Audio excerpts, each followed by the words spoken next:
What's up, everybody? How you doing? Welcome to Horror Hangout, the podcast. I have no idea what episode we're on. Something like 13, 14, definitely not like 40 yet. So anyways, Josh and I were talking about doing one of these shows together because Chris and I did the Evil Dead remake. And if you're not familiar with Shopcast at all, these are my two best friends. So we always do stuff together. I do Josh's show whenever he wants me to. He does mine. And then we have our weekly show that we do together. So we were trying to figure out what movie to watch. And I was like brainstorming, and Josh said, what about The Mist? And I was like, yes. So that's what we're talking about today. We will talk about The Mist. Per usual, this episode is brought to you by Knife Crime Apparel. If you're interested at all in supporting the channel and you want something tangible for your money, that's a good way to do it. There's a link in the description of my Instagram. Otherwise, let's talk about movies.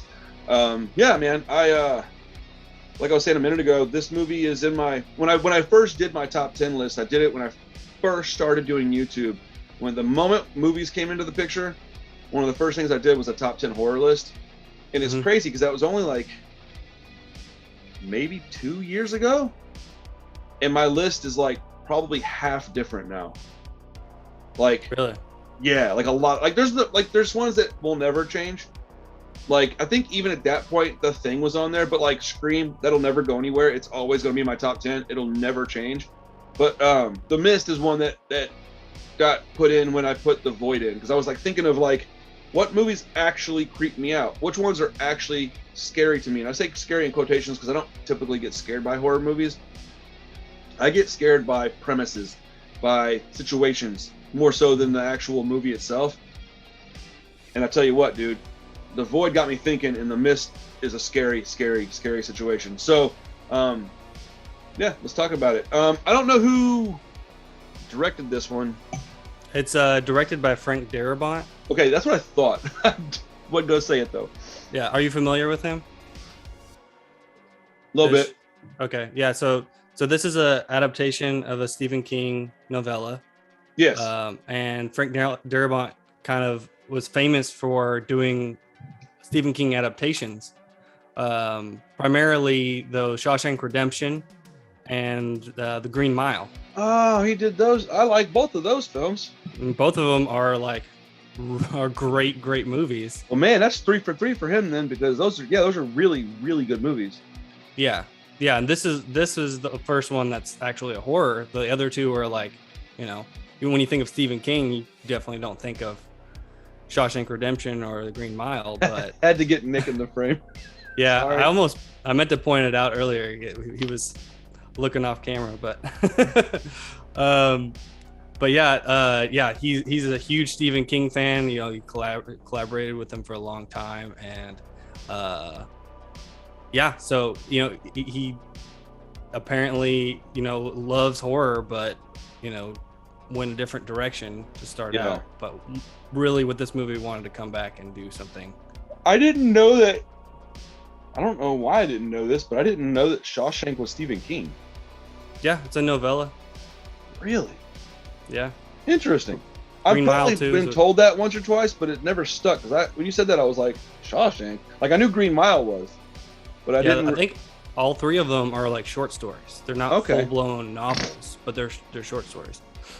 I tend to like his short story adaptations more than his books, because his books are so dense. It's kind of like I don't know, Game of Thrones, Lord of the Rings. You would need something of that magnitude to take one of his books and really do it the quote-unquote right way.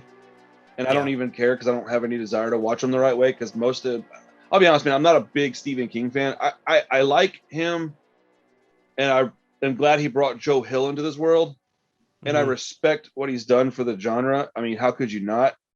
But I'm not like a big fan. Like, I'll rock his stuff. I'll throw up a poster of a couple of his movies. It is one that I really like. I more so like the book and the character of Pennywise than I do the movies. But I'm a fan of that world and that story.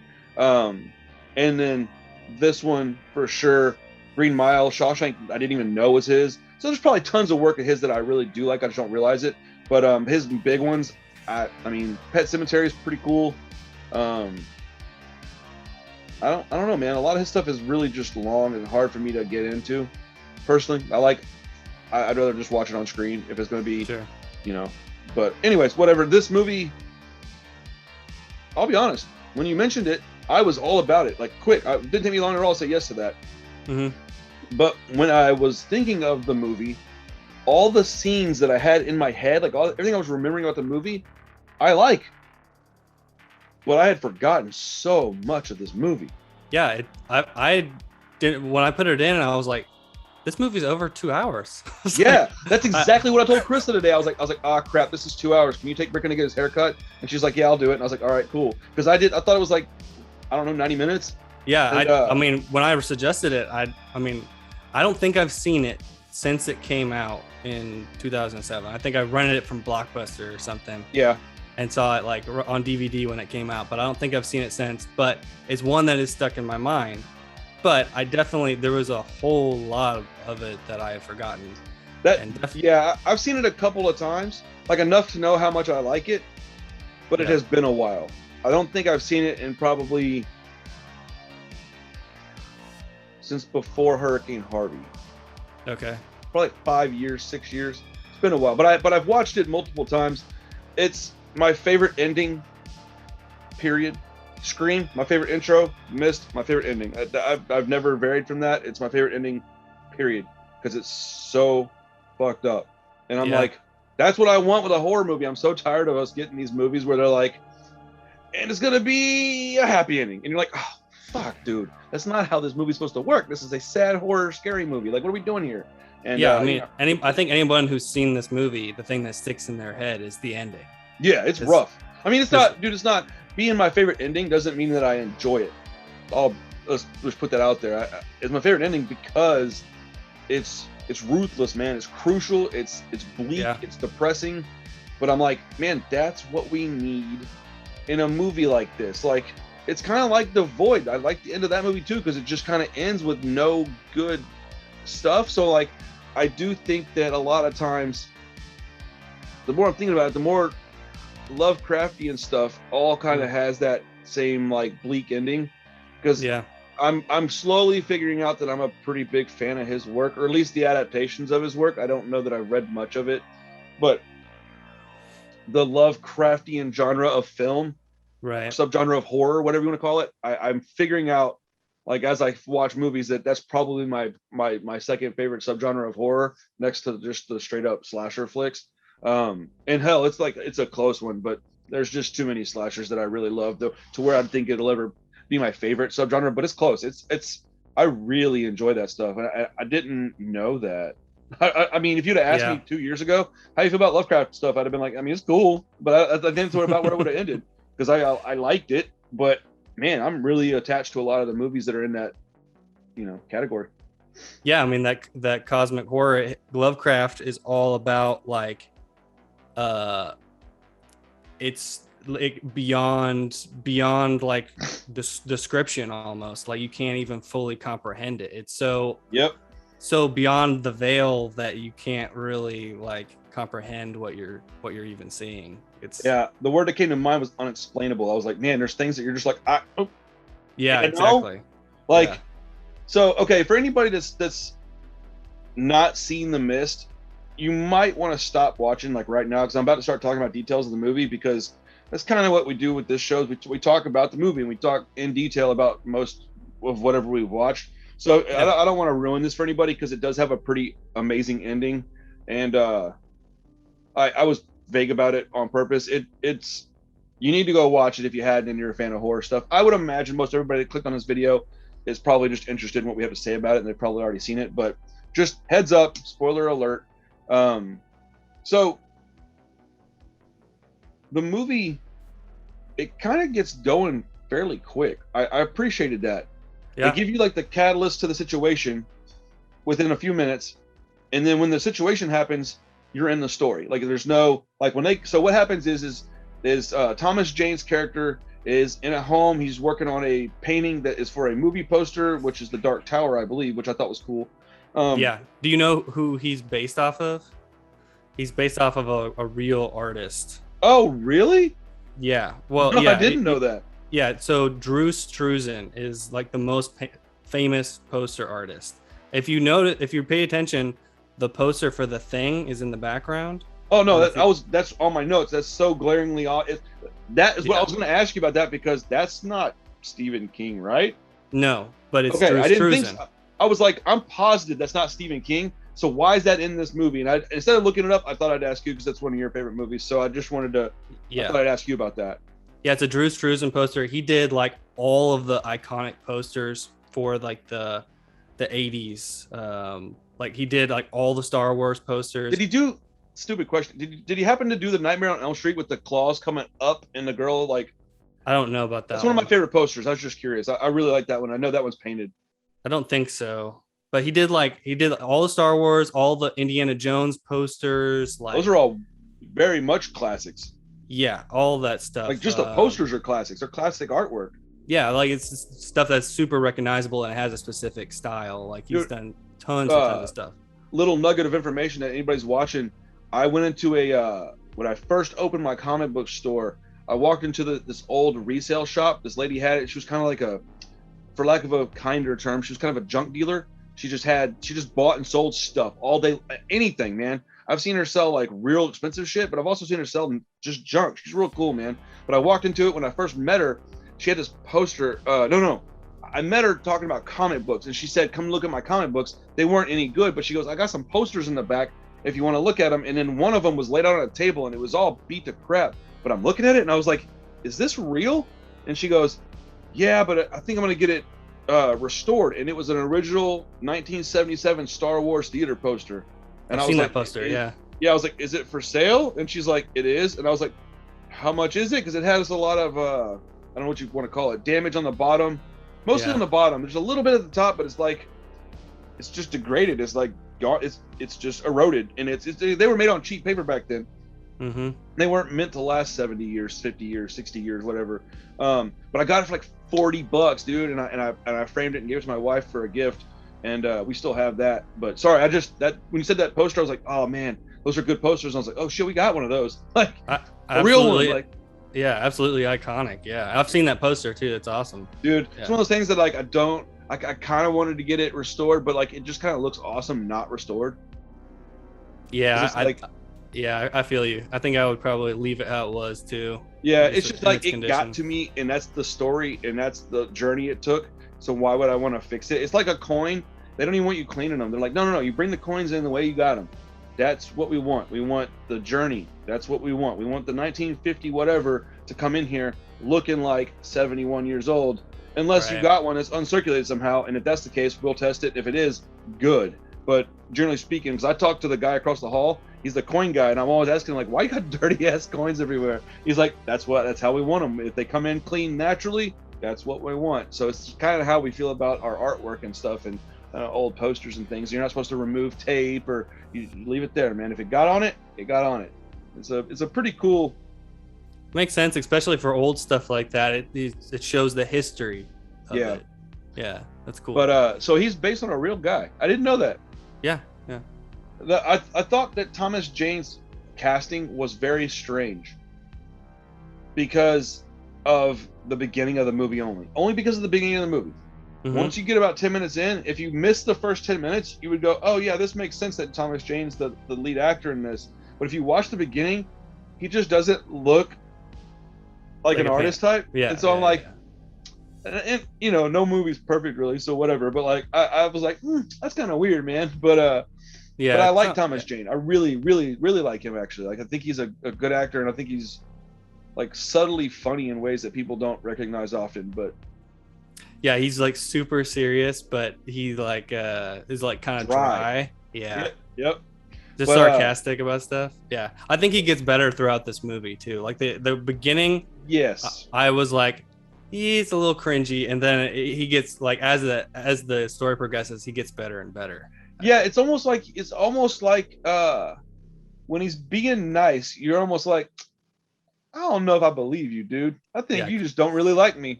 And it's like, you just don't want to be an asshole. Why don't you just be yourself?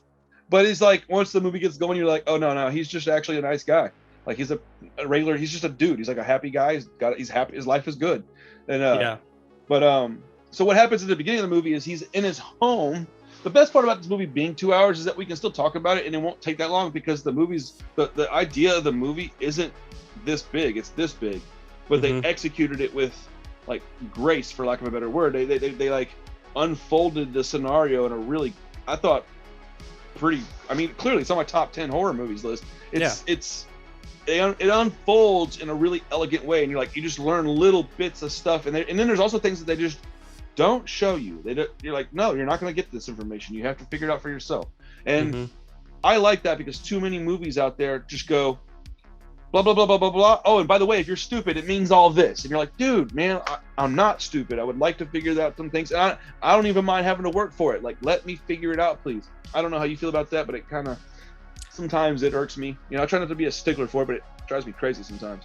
I'm at the point where I like the surreal kind of movies, and the unexplainable stuff kind of makes me ponder it, because your imagination is always gonna come up with something more interesting, or just the fact that you have to think about it. It's gonna be more interesting than it being outlined for you.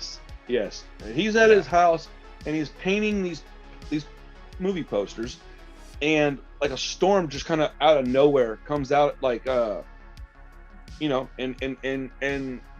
he's in his upstairs like studio in his home painting. His wife comes in, they talk for a minute, they go downstairs, one of the storms happening, and right when they leave the room, this tree comes flying through the window. I mean, a big ass tree. Like, dude, it was humongous, and it comes flying through, and all you can think of is like, okay, this was meant to say, like, had he been in here, he'd have died. They would have killed him. And it clobbers his whole office.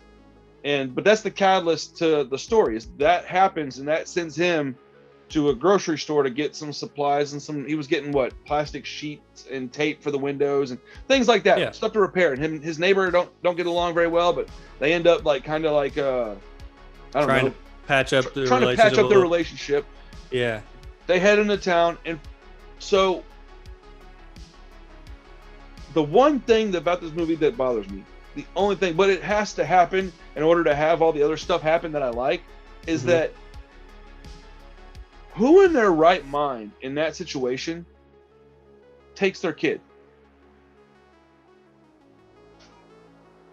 If we just had our house get destroyed, and I had to go into town with a neighbor I wasn't really friendly with to get supplies, and it was going to be like an all-day trip probably, and there's going to be people everywhere, I'm not taking my kid, especially a kid that's small enough for you have to like watch him, like Bricken's age, he's 8, again, that had to happen for a lot of other things to happen that I really like in the movie, but like when they're driving, I'm like, I don't remember being irritated by this, but that's really dumb. Why would you take your kid? Like, what are you doing, guy? I mean, I've taken my son to the hardware store, the grocery store or something, just to give mom a break, there's nothing... No. That I understand, but in that situation is what I'm talking about. Like when a disaster happens, it just seems like an odd choice. Whatever, it's not a big deal. I'm nitpicking at this point because I really enjoyed the movie a lot. But like, so they go into town and they go to this grocery store, and things. So how do we explain this? They go in the grocery store, and they're just shopping around and talking, and like they're kind of introducing a lot of the characters that they're going to be stuck in there with, and like great cast, by the way. Humongous, amazing cast. You mean the cast of The Walking Dead? Yes. The entire cast of The Walking Dead. There's so many people from The Walking Dead in this movie. Yes. It's everybody from The Walking Dead. The guy that comes up with the nosebleed, do you know what he's from recently? The guy with the nosebleed. The older gentleman that runs up to the window, he's the one that comes out of the mist at first, and he's bleeding on his face, and he's the first guy that comes from the mist. Oh yeah, he comes in screaming. Yeah, like there's something in the mist. Yeah, he's in Billions. You ever watch that show? I have never seen it. No. That is in my probably top 3 TV shows of all time. Okay. The dialogue from that show is a thing of beauty, man. I think you should watch it if you ever get the chance, because I think you'd appreciate it. It's because they're like cutthroat in this show, but it's still kind of elegant. They use words that I have to like pause it and like look up the word. Like it's awesome, man. But anyways, he's in it, which I thought was kind of cool, because when I watched it, I didn't watch Billions, so I didn't know who that guy was. And so I like whenever I get to see actors in older movies that I'm now familiar with and that I like. I think that's pretty cool. It's one of the fun things about revisiting movies you've already seen. For sure. He was in Walking Dead too. Was he really? Yeah, he was in Walking Dead. Yeah, the first 2 seasons. Damn, that's hilarious. I haven't watched Walking Dead in a long time, man. I need to rewatch the first like half of that. I don't know if you know the reason for that though. The Frank Darabont directed the first episode of Walking Dead. Really? That might be where I know his name from, because I was like, probably. I don't know why I know his name, but I do. Like, yeah. He like basically started the show, did the first few episodes. Okay.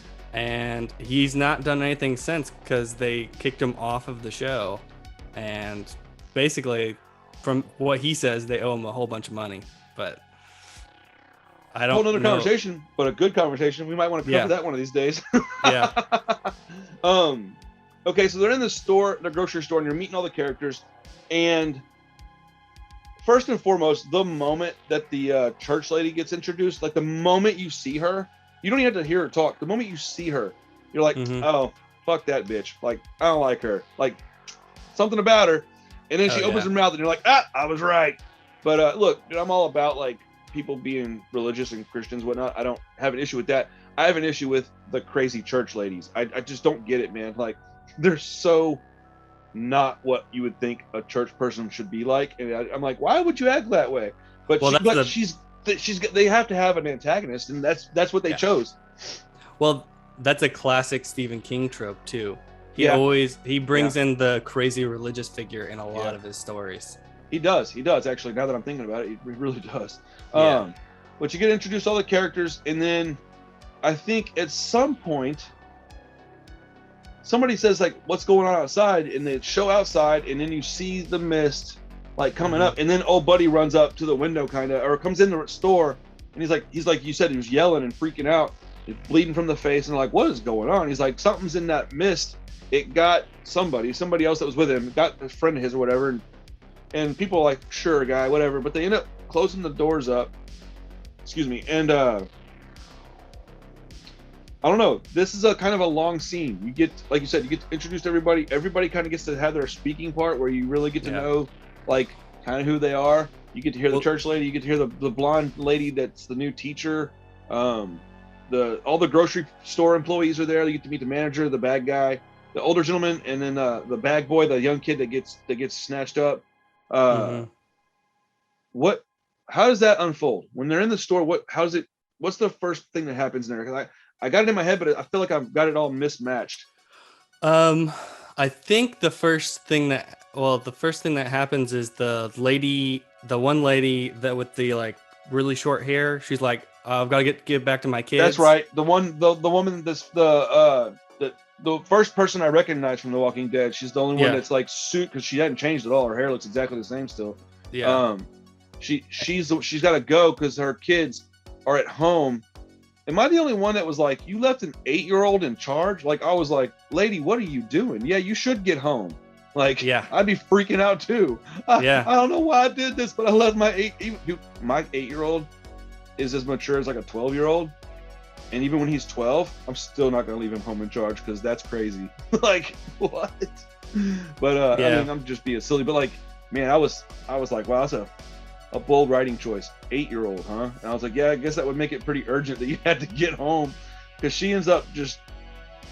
I like when she's like, because everybody's kind of divided in half what they should do already. Like, there's already tension, and people kind of like, we don't know what's really going on, but you can already see like there's factions forming, and you're like, and then this happens, right? And everybody kind of unanimously is like, they're like, bro, I got to tie my shoes real quick. Like, I can't. They don't even want to look at this poor woman, because they know. Yeah. They should help her. Yeah. Or like restrain her. And they're just like, you're gonna go solo. And so she gets so pissed off. I feel kind of bad for her, man, because like I understand the desire to get out of there and help your kids. I get it. We both do. But I also see like the older guy, he's like, if you want to help your kids, you need to stay here. And I'm like, I think he's got a good point, because he came running in here freaking out, and he didn't look like he's just gonna make that shit up. Like, you know? Right. Well, I mean, everybody else is just. Dude, even the guy that wanted to leave was like, I'm not gonna leave yet. He was like, I'll leave when I'm ready. If you're going now. Right. She's like, is anybody gonna help a lady out? I'm like, oh, they're not. Oh, that's bad. Sorry, ma'am. You got to go by yourself. And that's a great payoff at the end of the movie too. Dude, I forgot about that part of it, and I was like, ooh, that's like a fucking sir. But so she ends up leaving the grocery store, and then I mean, the reason it's 2 hours long is because there's so many characters. Yes. And so many separate interactions. I like how they start tying it up though, because it goes once you get to know everybody, it's like, all right, I'll start pot shotting these dudes. That guy, that girl, that guy, that guy, that guy. You're like, oh my god, who's safe? And you're like, oh, nobody. That's cool. But she leaves, and I like how they make her leave, because she leaves and they never mention it. It's just like, she's gone. And you're like, what happened to her? And they're like, we don't know. And they don't explain it. You don't see anything. You don't get to see any kind of like, oh, maybe it was this. No, she goes out to the mist and she just walks into it. I thought that was brilliant, because had they shown you anything, it kind of might have ruined something, you know? Yeah, definitely. Like, to keep the mystique up. But they go, the generator's like acting up. And so they have to go in the back and like check on it. And the older guy that's an employee there with the glasses, little short fella, he goes back there with Thomas Jane and the redhead kid from American Pie that was the MILF kid. Wasn't the MILF kid? Is it one of the MILF kids, or is he the I don't remember. I can't remember what he's. Anyways, if y'all see it, you'll recognize him. He's the bag boy, and he goes in the back, and then there's those two, like, I don't know, mechanics or whatever, back there. And so there's 5 people in the back, and they're all kind of like arguing. The bag boy wants to turn the generator back on. They turned it off because it was like smoking and smelling bad. And no, I'm tripping, dude. Thomas Jane went back there to turn it off and heard something and saw the door get pushed in. Yes. And he comes back out, and there's 4 guys, and he's telling them, and they're all like, "You're full of shit." And he goes, "Let's go look." And so that's when they all 5 go back there. I missed something. And they said that there's something like plugged up outside, so they got to go outside and clear it. Yeah. And he's like, don't go out there, you're gonna die. Thomas Jane's like legitimately like, God damn it. And these guys are like, quit being a pussy. And that one kid even tells him, he's like, you pussy. And then like fast forward like 90 seconds and you're like, he's the only one helping the poor kid. Yeah, everybody else is standing there like, yeah. This is how you can tell a movie is done, written and directed really well. There's some really suspect CG in this part. And I still like it, because I know when it was made, so I know it had to look like that. That was the best they could have done, but I still think it looks pretty good for 2007. Yes. I wanted to make a point though. When this part of the movie came up, I wanted to make a point of saying, this is the kind of movie that benefits from watching it on VHS if you have a copy, or DVD, and like watching it on like a small TV with your buddies, because when they make a Blu-ray or a 4K disc, it looks so good that something that looked good 15 years ago won't look as good now. And there's no way to have known that was going to happen like that. I mean, maybe a little bit of an idea, but like it looks like a cutout slapped on a screen sometimes. Not necessarily this one, but like So I think this is one of those movies that would benefit from like a crappier copy of a tape or something, and just throw it in and watch it, and it would look cool. I think Slither also falls into that category. Okay. Well, I was gonna wait for a time to bring this up, but I watched the black and white version this time. Oh, that's right. I forgot that existed. Yeah, and it's very high contrast black and white. Looks like Night of the Living Dead black and white, like really. Oh man. Really contrasty. How'd the CG look in black and white? So I thought it looked a lot better, to be honest. I mean, you can still obviously pick it out. Yeah, but I want to check that out, man. Yeah. The only thing that doesn't, because obviously they shot it in color, it was released in color. I think it was shot digitally. The only thing that for me sticks out is the way that the cameras are moving around and stuff. It doesn't feel like an old movie. Oh, you know? Yeah, there's kind of no way to fix that, I guess, huh? Yeah, so I watched. There was a whole bunch of special features. I watched all the behind the scenes stuff. So what disc do you have? What disc do I have? It's like the 2 disc special edition Blu-ray. Okay, so it's not like Arrow or anything like that. It's just a standard release. No, it was it was released. Because I didn't realize that I didn't have a copy of this, dude. Like I would have bet all my money that I did, so I had to watch it on Prime. I had to rent it. Oh, really? Yeah, I mean I don't care, whatever. It's $4, but I was really surprised. I went over here and I was looking. I spent like 20 minutes looking for it because I was pretty sure I had it. Yeah. And then I think I might have bought an extra copy of The Fog and had a brain fart and realized I was buying the wrong movie. Because I've got two copies of that. People get those mixed up all the time. Dude, yeah. Dude, for a long time, I got them mixed up like bad. I couldn't have told you what was which. But that's funny. I've watched The Fog recently. Mm-hmm. So I'm sorry. So some of the way that they made this movie is kind of interesting. Okay. Because Frank Darabont wrote it himself. He adapted it himself from the short story, and the short story does not have a real ending. The ending in the movie is not in the novella. Interesting. And Stephen King has since said that if he had thought of that ending, he would have written that. Hell yeah, he would have. That's a really great ending, man. He loves the ending too. But so when Frank Darabont wrote it, he was concrete, this is the only way I will make this movie. I'm not because most studios are not going to support an ending like that, So I was going to ask about that because the ending, the reason I like it so much is because it's so messed up. Yeah. I was surprised it got put in the movie. Yeah. It's a very, very, it's a super ballsy ending. Who would let you do that? Who's going to give you the money to have something so bleak? It makes me think of Army of Darkness immediately because that movie got fucking ruined because of the ending. Do you know about that? Mm-mm.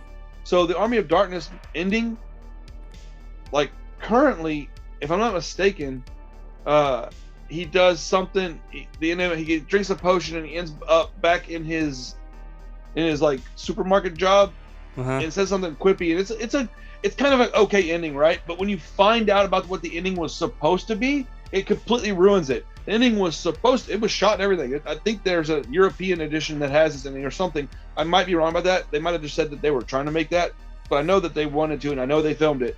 That Bruce Campbell drinks the potion is supposed to send him back into time, or back forward, but he drinks too much of it and he overshoots himself and he goes way ahead of time when the world's ended, and he pops back up in Armageddon. And he's like, God damn it! And he's by himself. He's got no way to get back. And so they were going to have him fight a post-apocalyptic battle in the next movie. Oh, man. I know! Doesn't that make you mad? And so yes, when I saw this ending, it immediately made me think of that. And one of my other favorite movies ever is The Descent. And the reason that's one of my favorites is because the ending. But I saw the wrong ending. I saw the European ending and not the American ending. And so when I bought the copy of the movie, I bought one from here and I watched it and I was like, what the fuck? The ending of the movie in America, she is trying to get out of the cave. Have you seen the movie? No. Okay, so they're all. Oh damn! I don't want to tell you then. Never mind. We'll talk about that later. Sorry. No. It's all right. I'm glad I asked you that. We'll talk about it when you've seen it. But anybody's watching, you probably know The Descent has two different endings, and one of them is really awesome, and one of them is okay. But once you find out about the other one, you're like, what the hell? Why didn't this just be the ending? And like you said, studios don't want to they want to have a happier ending. They want to have the hero win this or that, and you're like, that's not how a lot of these situations would be. That's why books don't end like that necessarily. Comic books don't usually end that way. Well, sometimes. I guess comic books if it's an Image comic book, it won't end that way. If it's Marvel, it probably will. But that's exactly what we're talking about. Exactly. Marvel's the big guy, and they want it to be a super happy ending all the time, and it's really annoying. Definitely. But, when you have millions of dollars at stake, it's understandable that you want to make a movie more palatable. There's no way I'd have the guts to make a move like that. I get it. I just, as a fan, I go, man, it sucks, dude. I want to see this thing be, realistic, or as realistic as it could be for a, cosmic horror movie. But yeah. So where I was going with that was, so to get this movie made, he had to sacrifice a bigger budget that he could have gotten in service of the ending that he wanted. Interesting. So a lot of the reason that it's so small and contained, there's a lot of smaller actors. You don't really have a big actor like Thomas Jane he's, you know, I would say he's like B him. plus. Like he's like B plus. Like he's not an A-list guy. He ain't no Tom Cruise, but he's starred in enough movies to where you know who he is, but he's not quite, you know. But essentially it's like a TV crew. You know, it's like a TV show. There's a lot of TV actors in this movie. Like, yes. Like almost all, even Thomas Jane's been in a couple of big like HBO type shows, maybe Showtime or whatever, but whatever, cable shows. Yeah. So a lot of the reason for, you know, the CG and like some of the way they had to do things, they had to shoot very fast because they just didn't have a lot of money. I think that might have benefited the movie, dude. Yeah, I mean, it can really make you more creative sometimes when you're. Yeah, like, well, thinking about like, how could this movie have gotten better with more money? I don't know that it could have, because more money creates like you said, you go, oh, well, we can do this big grandiose thing that maybe you don't need to do. Maybe you don't need it to be that big, crazy thing. It needs to be this, like you said, more creative. Oh, that's a cool bit of little information. I didn't know that. Yeah, and we'll go back in the story, but the way that they shot it, they have just two cameramen walking around the store, and they're just like roaming cameramen. There's like no like set shots, except for like big sequences. They're literally just walking around. So everybody like who's acting has to be like acting, because they don't even know. Stay in character and stay doing things. That's cool. So they don't even know if the camera's on them or not. So it's like almost like a stage, like a play or something, and the camera's just walking around. And they said it was like really hard to edit because of that, because there was like no set shots. Yeah, so they had to kind of like piece it together, but it's kind of it makes it go faster. They were able to shoot a lot faster because of that. That's awesome. And I bet that was really difficult for the actors. Like, hey, stay in character, and we're gonna film this guy, but I need you to do your lines too, because we may end up over here. We don't know yet. You're like, oh, hold on, man. Like, son of a bitch. Because a normal movie, if you're shooting like a conversation between me and you, you're gonna shoot like an over the shoulder for me when you're talking, and then over the shoulder for you when I'm talking, right? And then you might be standing in the shot, but you don't really have to be like emoting and like really like on your like acting. You can just be saying your lines, and they're gonna cut it together. But when you're doing that, there's no. That's cool. I've never heard of anybody doing that. Yeah, it's a different way of. I haven't either, really. It's a very different way of doing it, but it's interesting. It sounds problematic too. So I mean, you wouldn't, if you had another option, you might just take the other option because it's just flat out easier. So yeah, I also think that they said that it made it very difficult to render the CGI because the camera is like constantly moving around and stuff too. I don't know how that all works. I don't know how they make CGI, but I can imagine if it's a. But you can imagine that if it's a still frame, it's easier to like. Oh, I see what you're saying. Yeah. So like keep it whether if the camera's moving around, you have to try and match that aspect in the frame. I never really thought about it like that. Yeah, that's a pain because like the way I was thinking about it was like if you're a guy that does CG stuff, right? Like you're a graphic designer or graphic artist, whatever it's called, and that's your job, and you're used to doing movies that are made a certain way. Doesn't matter what the difference is. If they bring you like a unique way of filming and they go, okay, we need you to put CGI in this, you're like, dude, I've never even seen this before. Like, how am I supposed to do this, man? They're like, we don't know, but we only have so much money, so please make it quick. I was watching a documentary on actually it was that one that Chris made for me, the Into Darkness or whatever it's called, the 80s horror thing. It's like 8 hours long. Yeah. There's a point in the movie where a director was talking, and I can't remember which one it was, but he was talking about how they had a movie he was filming on a really small budget, and they had one day where they could get this helicopter to get these shots where it was flying around this building. And in the movie, the camera is going around this giant like skyscraper building, right? Okay.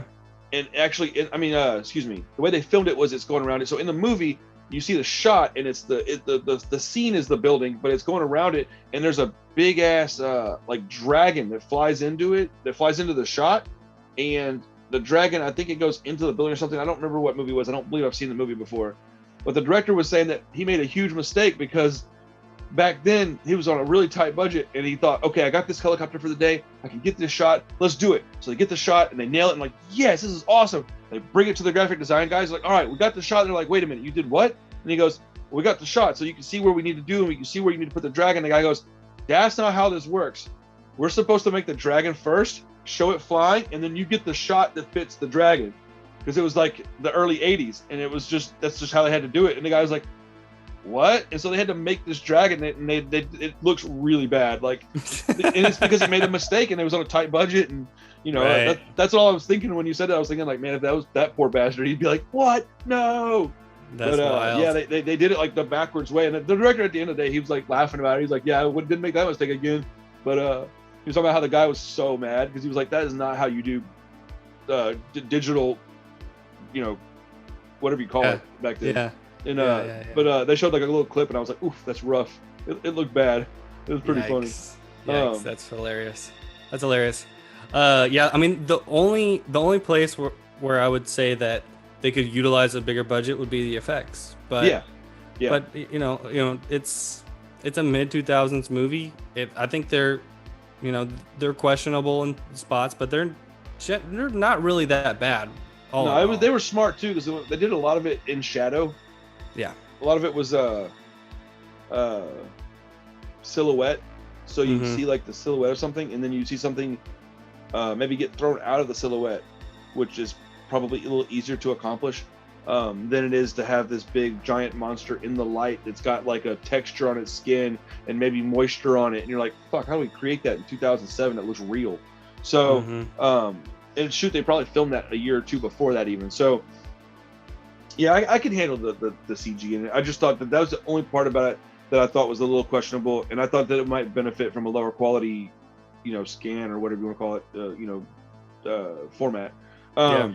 So they're in the back room, and they're basically arguing about this whole fucking generator situation, and they end up basically voting Thomas Jane out, and like, we're gonna open this door anyways and do it. And so they open it, and they're talking shit to Thomas Jane, like literally they're like laughing in his face, like, yeah, you dumbass, see, there's nothing out there. And then all of a sudden this like giant, and this is when you figure out that this isn't just a like suspenseful movie, this is a cosmic horror movie, is right here. This tentacle just kind of comes in, and it's humongous. And I was like, oh, I forgot it was like this. Like, this is when I remembered a bunch of stuff. I was like, oh yeah, that's why I like this damn movie so much. I couldn't remember what it was about it that I liked. And bro, it is a really good design. Like the design for that creature, phenomenal. Because it's a tentacle. It's got, when it comes in, it's got the suction cups, but on the outside, it's got these like giant like teeth looking things. They look like thorns, like a rosebush thorn. Well, it looks like almost like a worm, and then it like splits open, and it's got these like teeth. Really good character design. Yeah, it's the guy that did the Walking Dead stuff. I can't remember the guy's name. The guy that does the special effects. Oh, Walking Dead. Man, I'll remember that when it doesn't matter anymore. But I know who it is. Yeah, I mean, he's really famous. Was it Greg Nicotero? Yes. Yeah, he designed everything. Bro, I finally remembered something. Let's go. Let's go. Could not remember for the life of me, but yeah, he had him do all the designs for everything. So even the stuff that's completely all CGI, that makes sense. He made models of everything. So, I did notice that when they come back into the room later, the thing is practical for at least a few frames, like for like I don't know, like 2 minutes maybe. It's practical, and then it dissolves, which is I think was CG, but like it was practical for a minute, and it made like movements and noises that were real. Like you could tell it was right there. Yep. Yeah, there's a few practical effects. They just couldn't afford very much. Yeah, but I think they did a good job, man. Like I'm really impressed by this movie. So they get back there and they open the door up, and that's when it snatches up the young kid, the little redhead guy, and it does a number on him, man. They're trying to save him. They're trying to pull him back in, and it slices his leg pretty good. It gets him on the shoulder chest area. That's just like ripping skin off. Dude, ripping like big plates of skin, dude. Like it looked bad. And it ultimately takes him. And so they shut the door. They're like, oh my goodness. And then they're all four are standing there like, and then, Thomas Jane gets mad about it because he's like, I told you this was going to happen. And but that one dude's like, I'm sorry. He's like, and dude, I believed him. I was like, that guy's he feels like a piece of crap. He was like, he's like, look, I'm sorry, I didn't believe you. And I'm like, that's really good writing, man, because it could have been like, I told you, man, fuck off, blah, blah, blah. There's no way I could have known that. But no, instead they're like, no, let's make the guy like feel bad, because that's real. That dude would have felt horrible for that. I don't care what kind of person you are. You act like that, and then somebody dies because of it right in front of you, and it's like an alien. You're like, yeah, hold on, there's no. It also is that's the like kind of like country hit guy, right? It's the guy that's got a very familiar face. He's in like a bunch of shit, dude. He's wearing the little hat and everything. He's kind of like a country bumpkin. In this movie, yeah, he's a redneck dude. He's one of the mechanics. But yeah, it kind of establishes him as sort of a weak-minded guy, because later on, after they go into the pharmacy, then he becomes one of the followers. Oh, he flips script real quick, dude. He gets the crap scared out of him, dude. He's a weakling, man. He's a follower, and so they basically decide that they're gonna clean up. They got blood all over them. They're gonna clean up. They're gonna go back in the store. They're gonna talk to everybody, and they're gonna say, "Hey, look, this is what's going on. We need to figure out how to approach this situation." Because they don't know what's going on, and now they only know that there's a mist that they don't understand. There's a creature in said mist, and at this point, there's only one creature that they know of. And so they go outside, go back in the grocery store, and I think the biggest problem that they had was when he went and told the lawyer guy, his neighbor that doesn't like him, and the guy's like, I thought that was also, dude, the writing in this movie was fantastic, dude, because that was a really good response from that guy. He's like, what, you think I'm fucking dumb? And I was like, oh, that's believable that he would think they were playing a joke on him because they don't like him, and they had these little bitty nuggets of information dropped in that made it very, very believable that he had sued this guy. And even though that guy won, he doesn't like him anyway. So that's why they're trying to play this joke on him. So it makes you think, yeah, he wouldn't believe them. Even though they were like, no reason to lie about it, he wouldn't believe them. So naturally, that's the guy that's the one thrown in the mix. And that's kind of like how the whole... everybody starts becoming dividing. Two factions, like believers, non-believers, for lack of a better term. But... yeah, I mean, most of the movie is spent with just, characters. Yes, this is a character-driven film for sure. It's like it's using the device of the monsters to show how, like, people under pressure crack and like. It's exactly like The Void. It does the same thing. Yeah. Wow, I didn't notice that until right now. That's cool. They're very similar movies. We forgot about the military dudes. Yeah, there's the three military guys. There's three military guys that are trying to go on leave. They got granted leave, and then apparently they were told, in between that and leaving, they were told, never mind, scrap that, you got to stay. We got something to take care of. They were trying to leave anyways, just because they were young. So I think they were trying to party, and they get told they got to stay, and then I guess they have some kind of information as to what's going on. Right. And Thomas Jane figures that out. I don't remember how, but he figures out that they have some kind of information. And basically, there's three of the military guys, and one of them is like a more prominently displayed character. He's in it a little bit more. He's got like a crush on one of the cashier girls, and so you're like, okay, he's got something to do with something in this movie. And so basically what happens is he's the one that they grab, and they want to know what's going on, and he's the one that ends up going to the pharmacy with them. He basically becomes part of the crew for a little while, and so how do we get to the part where they're when they go back in the back again, and those two dudes have hung themselves? That's pretty far into the movie, I think. Is it? Okay. Yeah, that's quite a bit a ways later. But okay, so at this point, those are the characters that that's the only part of the story where you really get any explanation for what's happening. I noticed that you don't get much at all. Yeah. I kind of like that, because at the end of the movie, I still was like, I don't really know what was going on. And I'm like, I kind of like that, man. Well, essentially, you get the idea that there's some sort of military base up on the mountain. The mist came from the mountain, and it sounds like they ripped some kind of hole into another dimension. Yes. Yeah. And which, honestly, I kind of wish that wasn't in the movie. I kind of wish that you didn't know anything at all. I feel like even that is necessary. I could dig that. I would accept that too. I think, but I like to hear something that's just insane though. I'm like, they did what now? That's not real. And you're like, but neither should that be. And you're like, and that thing is like a 85-foot tall 6-legged monster. And you're like, you know what? You got a good point, guy. Maybe they did rip a hole in the universe. But yeah, because the explanation he gives, people are like, this idiot.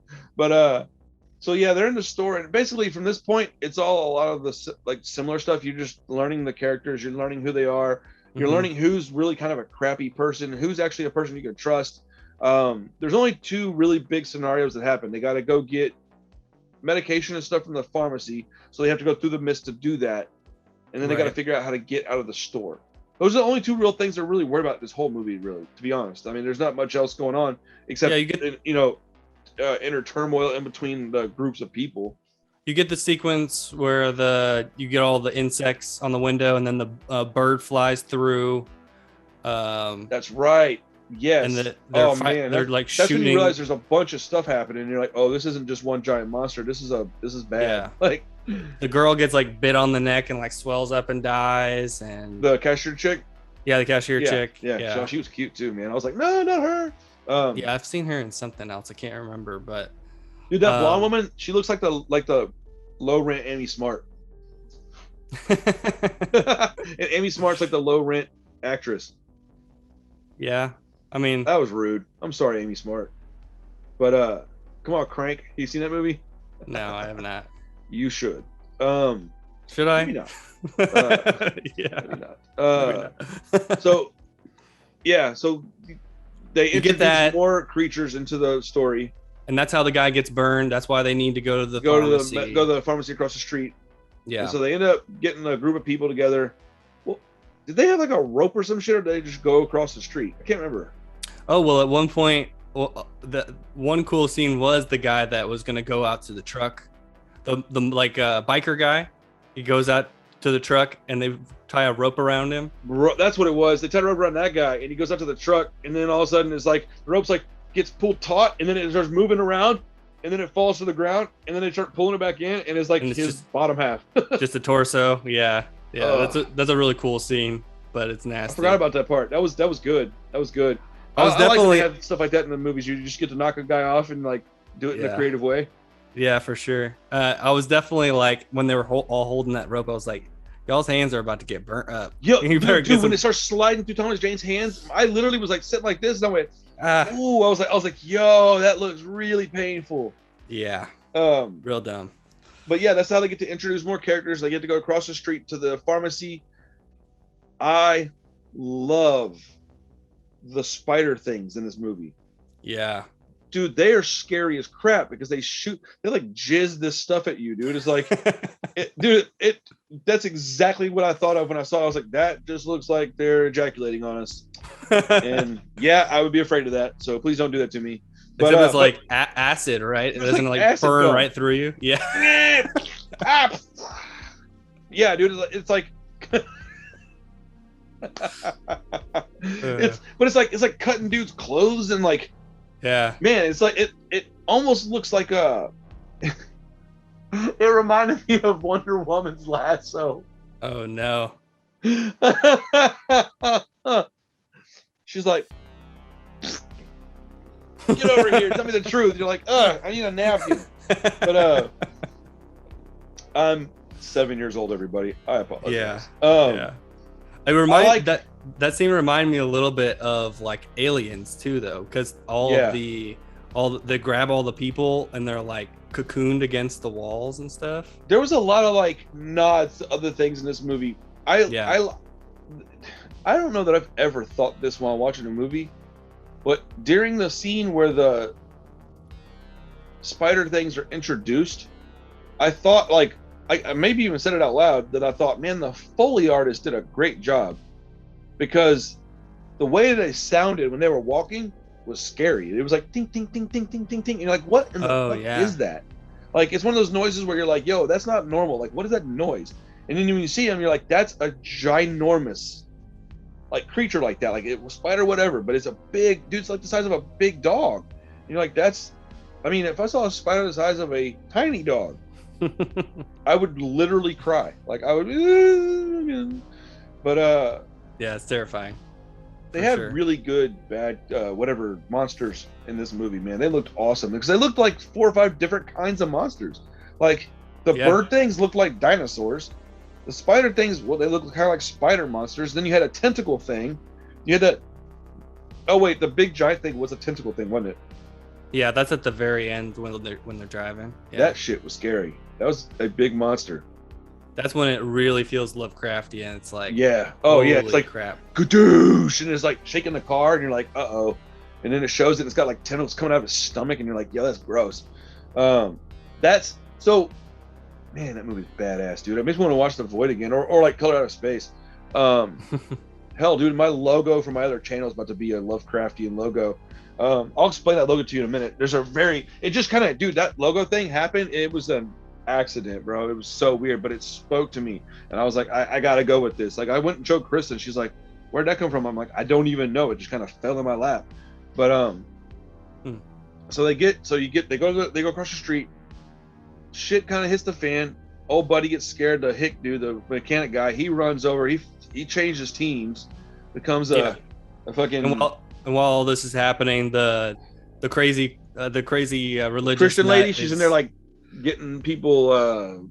She's got like a whole cult basically at this point. You know, she's so good at that, dude. She was really good at that. Well, it's showing you that when people are under pressure and they're scared, they turn fear. They just turn to whatever they can. They're like somebody that's got some charisma and strength when you're at a dude.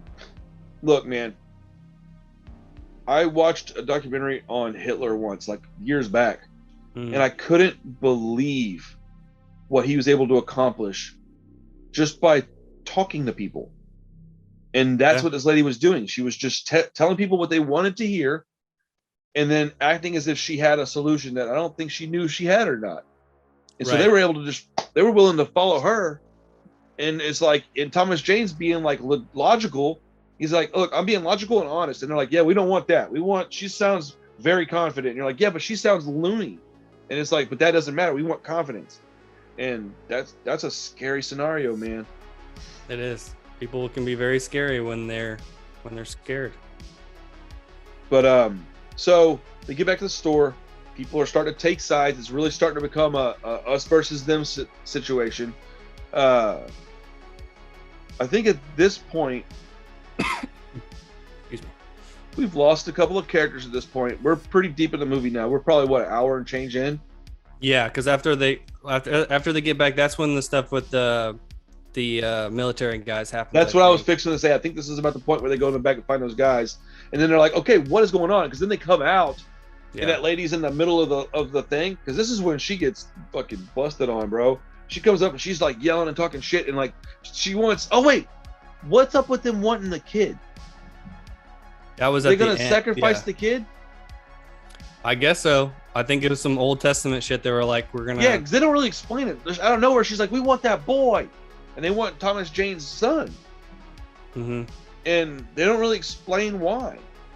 And it seems to be they're gonna sacrifice. That's the way it felt to me. Is like, we're gonna give up this pure child so we can all live, which is super, super fucked up. But I love the fact that the little meek dude that seems to be kind of intelligent starts to become like courageous, because he tells his boss to fuck off earlier in the film, and you're like, there we go, because the boss is being a prick. And he's the guy that's like, yeah, I know how to shoot a gun, and like he's actually like taking charge, kind of. Yeah, he's like really his Thomas Jane's like sidekick, dude. He's like the Robin. Mm-hmm. And she's like basically threatening Thomas Jane's kid. People are starting to get real, I don't know, dude, violent, I guess is the word. They're getting to where they want to take this kid from Thomas Jane, and Thomas Jane's like fighting him off with like a broomstick, dude. He's like hitting this dude, and out of nowhere that lady starts screaming and yelling and really getting these people. It's dangerous, man. It's getting really, really to a boiling point. And out of nowhere, Buddy just shoots that woman in the stomach. Boom! I mean, she's like yelling, and then all of a sudden, boom, she's shot. And you're like, whoa, where'd that come from? And then he just headshots her, bro. He's like, bam. Boom! And then she's like, and he goes, yeah, fuck this. Boom! Shoots right in the head. And she falls down. Everybody else is like, all right, look, we can talk. I don't really want to get shot in the stomach. I forgot about that too because it's been so long since I've seen it. So I started clapping when that happened. I was like, "Thank you." Yeah, I audibly went yes like that.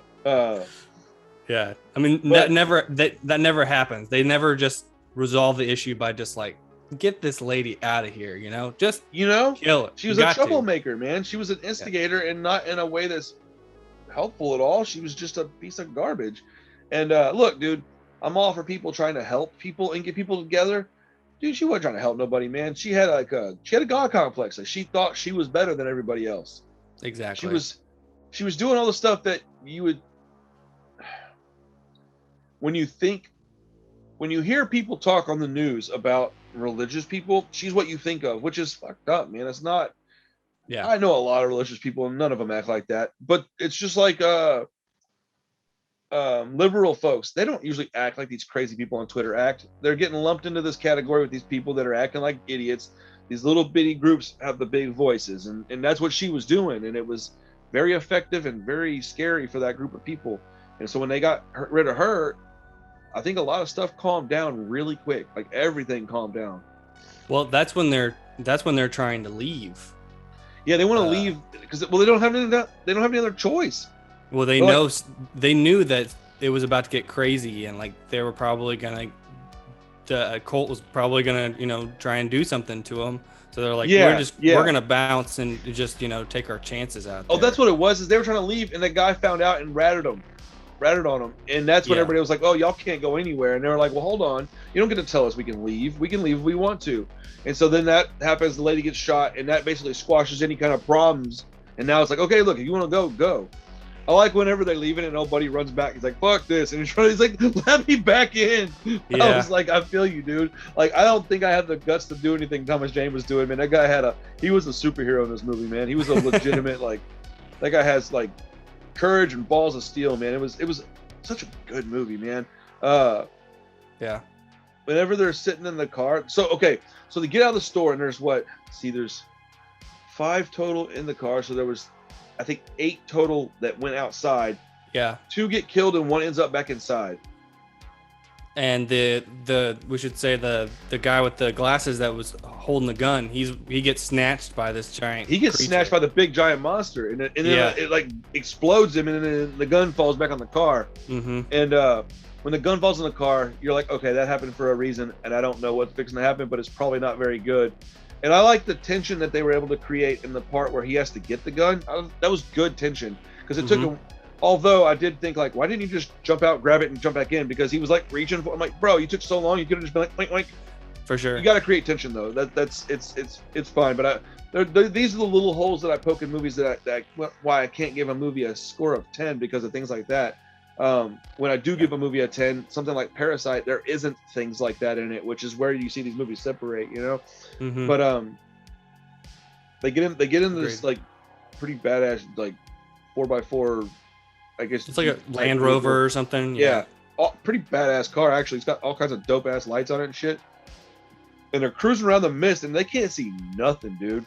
And there's 5 people in the car. There's Thomas Jane.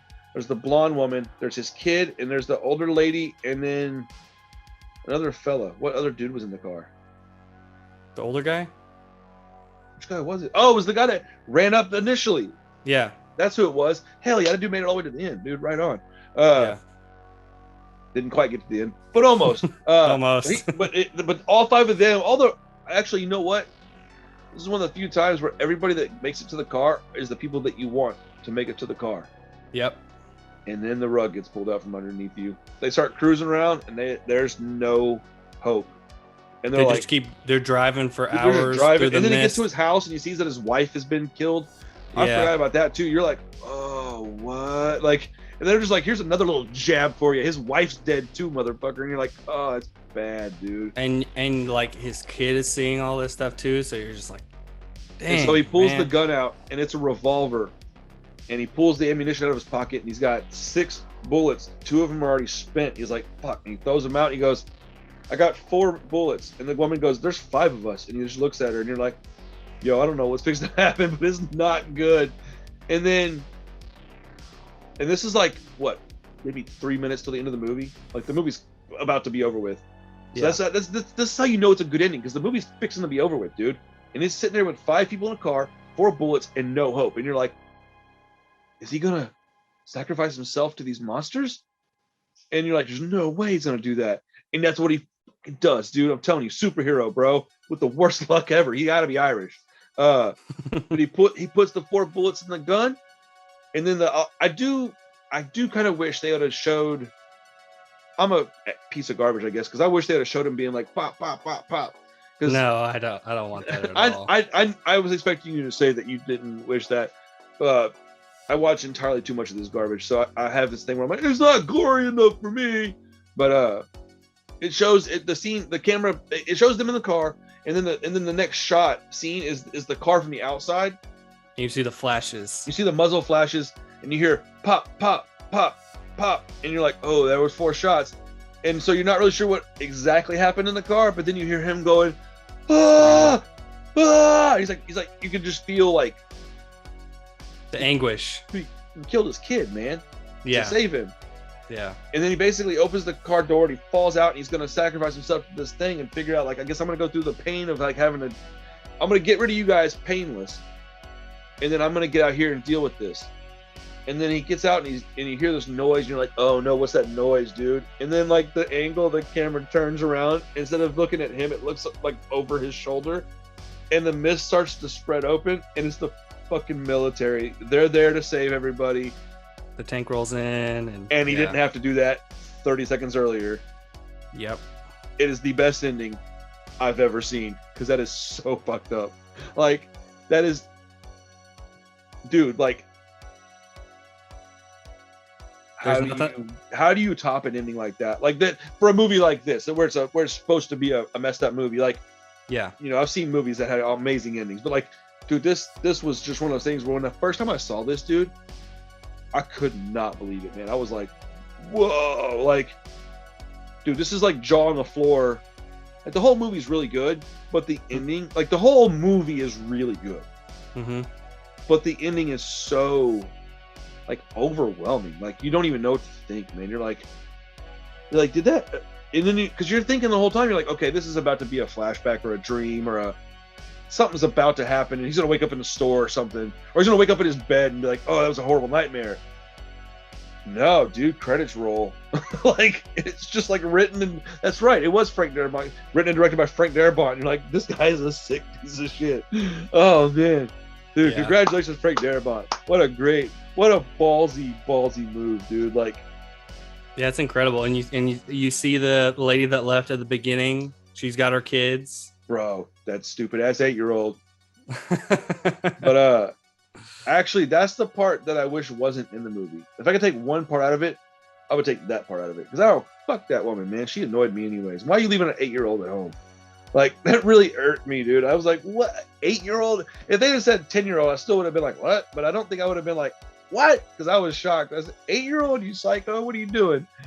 Sometimes they forget that they're supposed to be watching his sister. Yeah, no kidding. They're 8. Like, yeah. Anyways. Well, I think it's just like, of all the people that ran out in the mist and, you know, got destroyed, she's the one that... the idiot. She's the one that made it back. The one that you assume was immediately going to get taken out is the one that made it. Yeah, I guess that makes sense. That kind of is a little shitty-ass rotten cherry on top. Yeah. But, this incredible is a good word to use for this movie, Josh. It was incredible. Yeah. It's near perfect. It's not quite there, but it's so close. I'll just go ahead and say it. I give this one a 9.5. There's only a couple of small things I'd change, and they're very, very small. But there are some things I think could improve it. And I'm not even talking about the CG stuff, dude. That's whatever to me. But man. What a great pick, dude. Great pick. Yeah, it's been a long time, but it's always been one that stuck in my head. And, you know, we'd never really talked about it. So thought it would be a good discussion. It definitely was, too. This is going to sound unbelievable because of the scenario, but, like, I was looking to watch that movie a couple of weeks ago. So when you said it, I immediately was like, yes, because I have already been thinking about this movie. because of the holiday, the Halloween. This is one of my favorite movies. So I was like, oh, I had a list of stuff I wanted to watch this month. I didn't know if I was necessarily going to talk about it on a video or anything, but I wanted to watch. I always watch the same movies, even if I don't make a video about them, but I watch the same like 20 movies every year. Okay.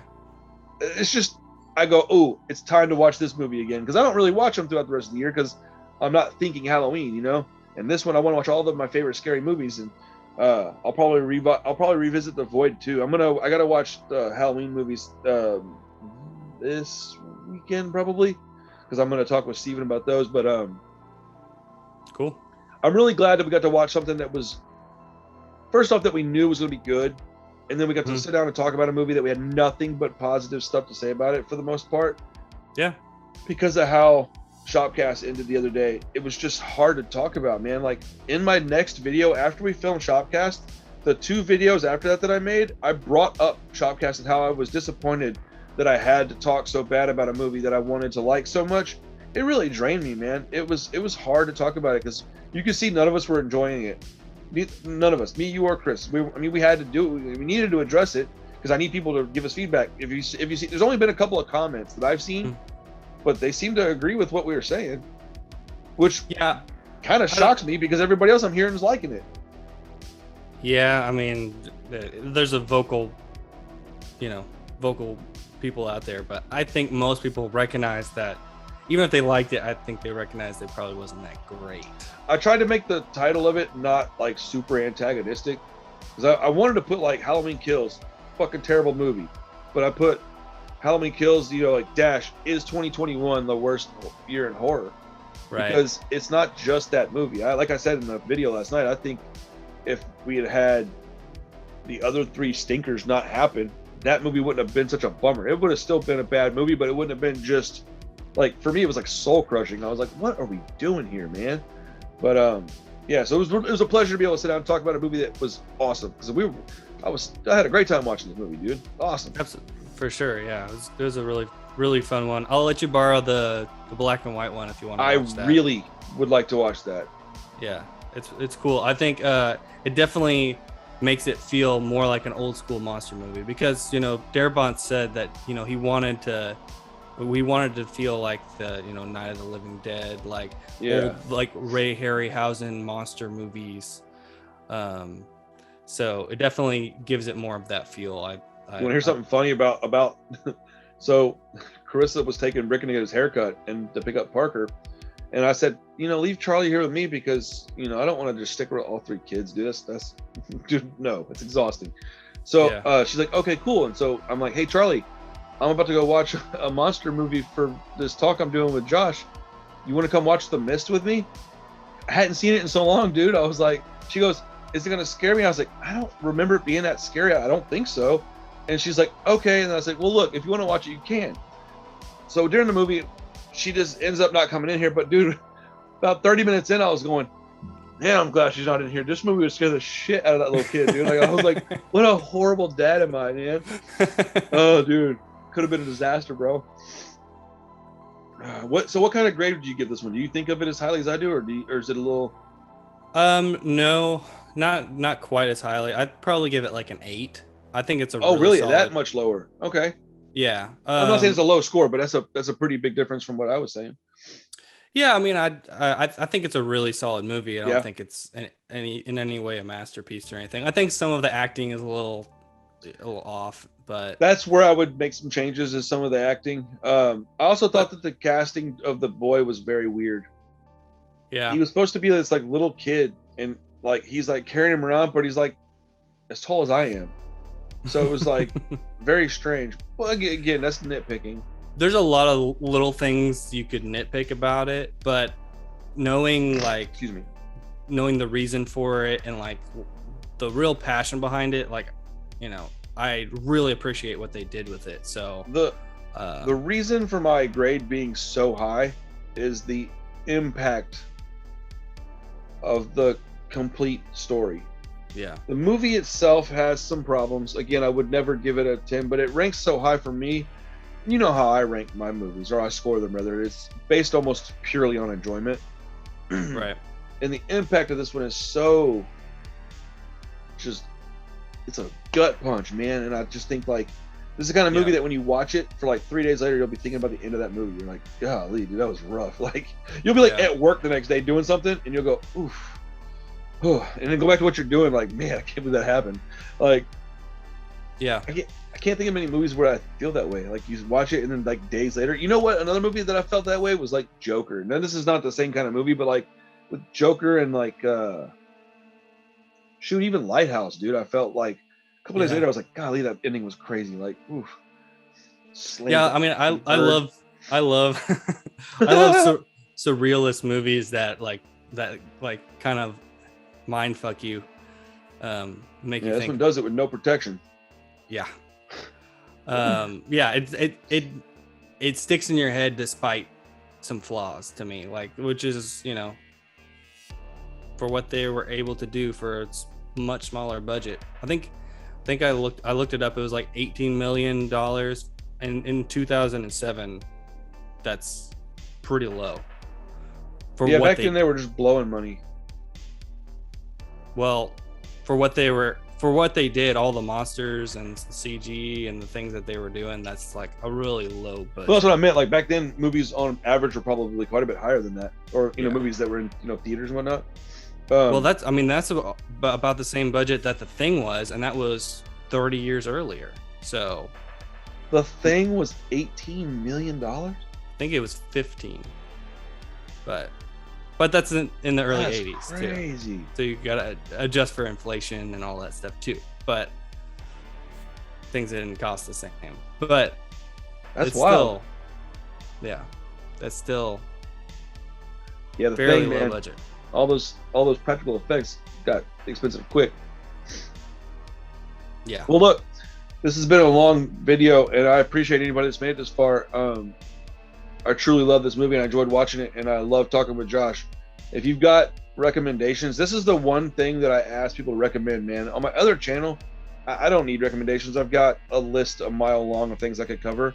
But on this channel, I really want to know what people want to talk about and hear from me about. So if you got something you want us to watch, even if you go, hey, I want specifically all three of you, or you and Josh, or you and Chris, or hell, dude, Chris and Josh, I don't care, to watch a movie to talk about it, dude, throw it in the comments, man. Let me know. It's a lot harder for me to pick content for this channel because I kind of like it a little more. This is my heart goes into this channel. This is more of a passion project than the other channel. Is more like work, you know. And I would love to hear from people, especially if you're a Patreon member, man. By all means, dude, any Patreon member that gives me a recommendation or a request, I'm gonna do it. So if you're watching this and you have something you want us to check out and you want to hear our opinion on it, please let me know. Or if you have questions about it, you just want us to watch it so that you can go, oh, I didn't know that about it. Because a lot of people, I get asked in comment sections a lot about stuff like that, and I'm like, oh, I find out information from videos too. I'm just saying, like, if you want us to watch something, man, please let me know. I'll definitely do it. And if you're still paying attention, I'm gonna be doing 2 videos. I'm trying something new on this channel. I might even make a post about this because I want people to know it's coming. I'm gonna do 2 videos soon, probably like within the next week. One's gonna be the history of jack-o'-lanterns. I heard a story about it and it blew my mind. And so I want to do a video on it. It shouldn't be, but maybe 10 or 15 minutes, I would imagine. Not gonna be too long. And also, I didn't know what penny dreadfuls were until yesterday. So I'm gonna do a video on penny dreadfuls. Do you know what penny dreadfuls are, Josh? I think I did, but I can't think of it off the top of my head. I didn't know that a penny dreadful was a thing. I thought it was a show or a story or something. I had no idea that penny dreadful was a term from like hundreds of years ago. I had no idea. It's like a dime store novel, but a horror book. It's like a 12-page magazine. Yeah. It's literally a penny dread. It's a horror mag. It's like Fangoria circa 1910. Like, right. Dude, when I found that out, but a lot of characters came from that era and stuff. So I'm gonna do 2 videos. I'm gonna do that, and those are things I'd never even attempted to try. So I hope I do a good job. I will work very hard on it. I'm gonna have some photos on there, and I'm gonna probably write a script and read it, so it'll be a little different. I hope you enjoyed it. If you've gotten this far in this video, I hope you get to see that. I hope you enjoy it. I would love some feedback. You should call it your horror history segment. I was trying to come up with something. It might be something like that, because I don't know that I'll be able to do them all the time, but I would like to have something that I can do maybe like once every 2 weeks, you know, a 10 or 15 minute video on something that's related to horror or the occult or gothic something. It doesn't have to necessarily just be horror, but something in that umbrella that, because I mean, once I do the video on the jack-o'-lantern, dude, it's dope, man. The story's cool. And I was like, wow. And it's got something to do with Ireland, and I'm Irish. So it just kind of, I heard it and I was like, what? I was like, this is crazy. But cool. Apparently. Looking forward to that. Yeah, I'm pretty excited. I'm a little nervous, to be honest. But, you know, first one will be kind of hard. After that, I'll get into a rhythm. But, yeah, thank you for watching, everybody. I appreciate it. Josh, is there anything else you want to talk about real quick before we go? No, I think we covered it pretty well. Awesome, dude. Thank you so much for hanging out, Josh. I appreciate it. Absolutely. Yeah. Take care of yourselves, everybody. Be kind to everyone else, and we'll see you on the next one. Peace. See ya.